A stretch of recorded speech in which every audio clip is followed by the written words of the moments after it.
Hello，大家好。話說咧，前幾日有個朋友打電話嚟訴苦喎，Billy，我真係頂唔順啦。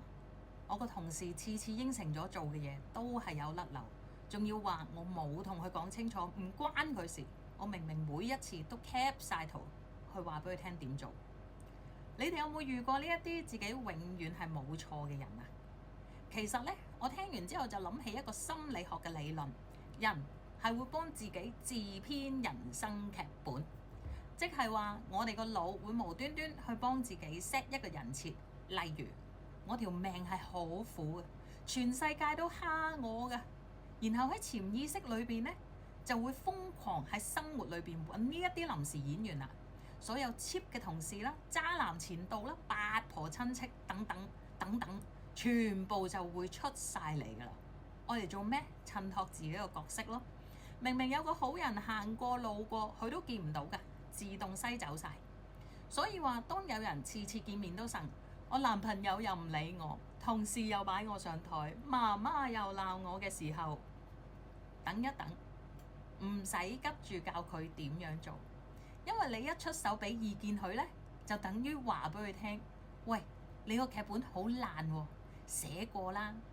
但係你有冇諗過，要人哋撕爛自己寫咗10幾20年嘅劇本，係慘過叫佢剝智慧齒呢？下次如果有朋友向你訴苦，記得問佢呢一句：喂，你想我同你一齊鬧爆佢啊？定係開個會 brainstorm 一下，睇下點樣去解決個問題？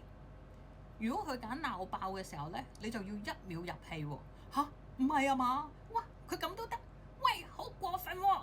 哇！未見過呢啲咁嘅人，唔好同佢客氣啊！真係要同佢鬧過啊！哇！真係不得了啊！記得表情要誇張，對方鬧完就會安靜㗎啦。其實聆聽本身已經係一種療癒，做朋友唔使做超人，做部有溫度嘅錄音機就得㗎啦。至於佢幾時先肯改劇本呢？跳出個 comfort zone 呢啲就要等待時機啦。